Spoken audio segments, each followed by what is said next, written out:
Hey, what's up guys? It's Rick with the Digital Divide, and today I'm going to be doing a review of one of the coolest little microcomputers I have ever used. I recently put my main gaming PC in the living room to replace my Xbox Series X, and I picked up this little thing to work on. This is the Acemagic AM18, specifically the 2025 model, and this is an amazing value for how much money it cost. Let's take a look at the Mac Mini, which is probably its closest competitor. So starting off, the cost of the Mac Mini is $600, and for your $600, what you get is 16 gigs of RAM, a 256 gig SSD, a 10-core M4 ARM CPU, and a 10-core Apple GPU. If we look at the Acemagic, it's $400, so it's $200 cheaper than the Mac Mini. It comes with 32 gigs of RAM instead of 16 gigs, so double what the Mac Mini comes with. It comes with a 1 terabyte M.2 SSD, which is 4 times the amount of storage that the Mac Mini comes with. It has an 8-core, 16-thread Ryzen 7 8845HS CPU, so it has 2 less primary cores than the Mac Mini, but the Mac Mini doesn't do hyper-threading, whereas the Ryzen does. So it has, each core can do 2 threads. So this has 16 threads. It also comes with a Radeon 780M. This has 8.9 teraflops of overall computational power and does support hardware-based ray tracing. The Acemagic also features Wi-Fi 6 as well as Bluetooth 5.2, which is nice to have on the unit. But the biggest reason that I picked this and what made this stand out over any other mini PC is its cooling solution. It has a 2-fan system. It has a big primary fan that sits on top of the APU, and that has high-performance double copper tubing as well as a radiator, which is super impressive to see in a micro PC. And then there's a second fan that is just there to cool the SSD and the RAM. This is what the box looks like. It just says mini gaming PC. They're advertising this as a gaming PC, but I would not use this as your main gaming PC. This is going to be a workhorse for me. I'm just going to use it for work, making videos, that sort of thing. This is what the actual computer looks like. It's incredibly small. On the front, you have power, you got a headphone jack, you have 2 USB 3.0 ports, you have a USB Type-C port, and then this controls the lighting on the unit. So this does RGB. As you can see, the entire side is ventilated. Both sides, actually, are carved out there. On the back, you've got a USB-C for charging. You have 2 2.5 gig LAN ports. You have DisplayPort out, HDMI, and then a pair of USB 2.0 ports. And then on the side, you also have an Oculink port, which is really, really cool. Now, unfortunately, most websites are sold out of my specific model that I got. This is the closest one I could find. Amazon has it for $400. This is just last year's model. So the CPU is a 7000 series CPU instead of an 8000 series CPU. So just keep an eye out. If you're watching this video and by the end of it, you're like, I got to get one of those, make sure you don't get last year's model. Get the current one because they're the same price and you can find them on eBay. Now, I want to stop the video for a second. In order to get the most out of this computer, there are some things that you're going to have to do in the system BIOS. You're going to have to make some modifications. If you don't know what a system BIOS is, that's fine. I'm going to walk you through everything step by step here. These are really important steps, I think, to get the most out of this box. And I'll explain that here in just a second. If you already know how to do all this, go ahead and just skip forward. Once you boot into the system, you're going to need to get into the system BIOS. That's really easy. Just click on the Windows button and then type in CMD and open the command prompt as an administrator by right-clicking on it. Then you're going to want to paste this command that's on screen into your command prompt and then hit enter. That's it. That's all you have to do. Your system will automatically reboot and take you into your system BIOS. This is what the system BIOS is going to look like. When you get in here, use the arrow keys on your keyboard to navigate to the Advanced tab and then go down to AMD CBS. Once you're in here, you're going to want to navigate down to UMC Common Options, and then from there click on DDR Options and then DDR Timing Configuration. You're going to get a warning that pops up saying that if you overclock your RAM, we're not responsible for any damage. So this is where you can set your system memory. By default, it was only setting mine to 2600 megahertz, even though the RAM can do 5600 megahertz. So I have to go in there and manually change that. You should do that as well. Make sure it matches the speed of your RAM. Now press Escape and get back to the AMD CPS menu and navigate to NBIO Common Options.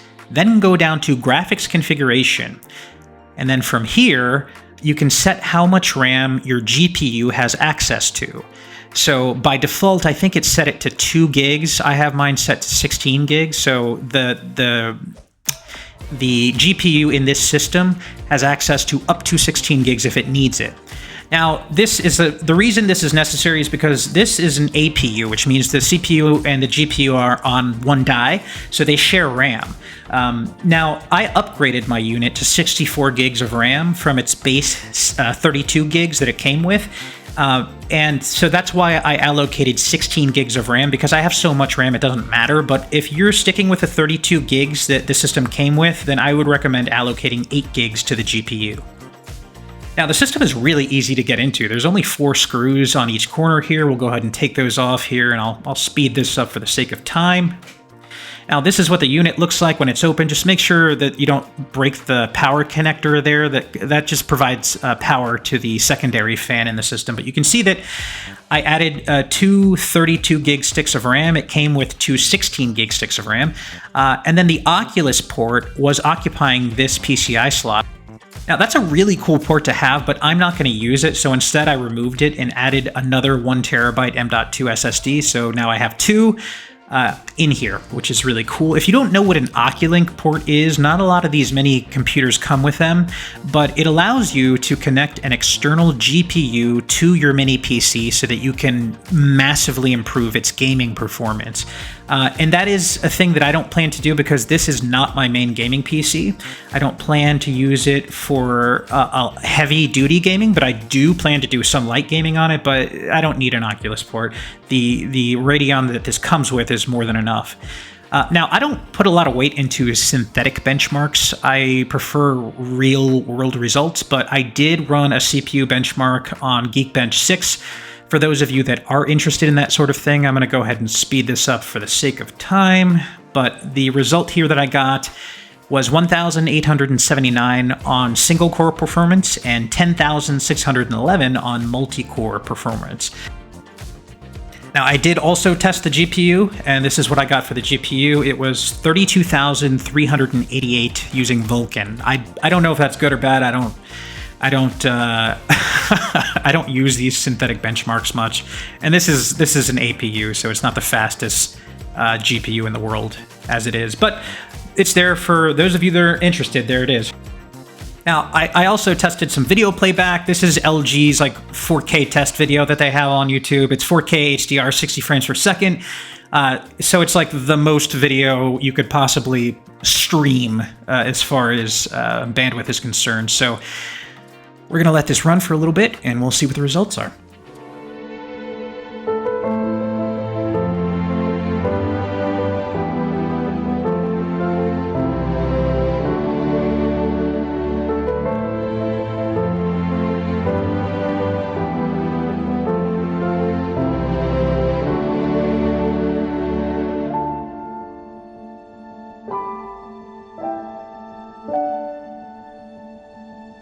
Okay, I think we have just about enough data to work with here. I'm going to pause this.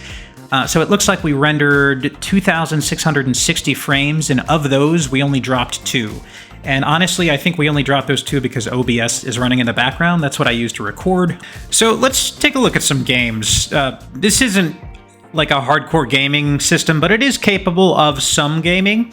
Let's start with Rainbow Six Siege. This is a game that I absolutely love. I've been playing for literally 10 years on a variety of platforms. I have it on PC, PS5, Xbox, every system that it's out for. These are the weird mix of settings that I have, by the way, if you're interested in that sort of thing. This is the mix of settings that I felt worked the best on this little micro PC for this specific game.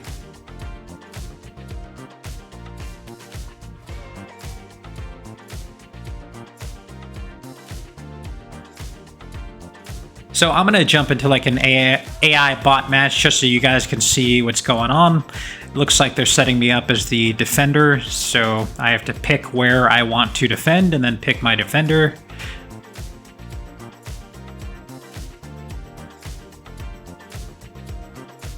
I'm going to go with Doc because I have a really cool skin that I bought for him from Rick and Morty, as you can see here. It's hilarious when you play with this online. All right, so this is how the game performs with that mix of settings that you saw earlier. You can see that I'm hovering just below 60. Now I'm in the high 40s-ish, somewhere around there. I have a frame rate counter on the bottom left. I know it's hard to see, but I didn't want to use Rivet Tuner because it impacts the performance too much. But generally speaking, I'm hovering around the 60s or just under 60 with this mix of settings. I could easily lower something to lock it there, but it plays beautifully to me. And again, this isn't my primary gaming PC. This is just a secondary machine, but it is, as you can see, capable of some gaming.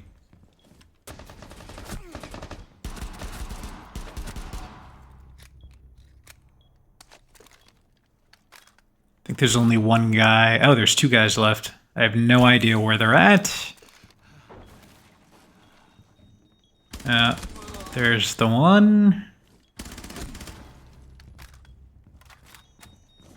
And there's the other. All right, so now that you've seen how Rainbow Six Siege performs on this little bad boy, we're gonna move on to a different game. I'm gonna open up Jurassic World Evolution 2. It's a really cool RTS game. I've tried to start a few times and I've been too busy and I haven't been able to get too into it, but I have dabbled in the little training tutorial area, and that's what I'm gonna show you here.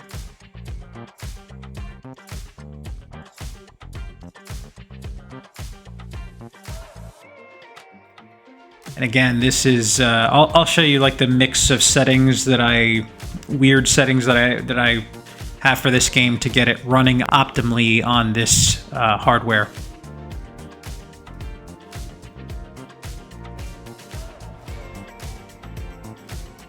All right, so we're gonna jump into Arizona. This is like the beginning little tutorial.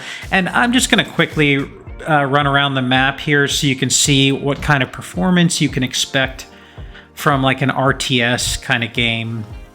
And as you can see, it runs great. I don't have a frame rate counter on, but it looks to be running about the same as Rainbow Six, which is like in the 50s. Maybe if it gets a little heavy, it'll drop to like the high 40s, but generally speaking, it's just underneath the 60 FPS mark.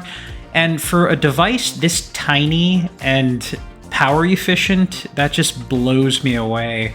That a box this small can run anything like this. And I think this game supports some form of ray tracing as well.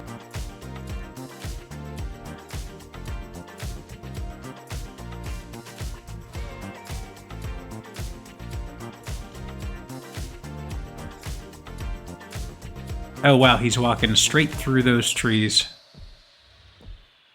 He does not care about clipping whatsoever. All right, so guys, just to give you some more perspective, this is an Xbox controller next to this computer, so you can see how tiny it is. If we take a ruler to it, it is 5 inches. We're talking 5 inches here. This thing is really, really small. Anyways, that's going to do it for me today. I have loved every second that I've had with this thing. The setup was easy. I give it a solid 9 out of 10. If you find one, highly recommended. And if you end up picking one up, let me know in the comments below. As always, thank you for watching.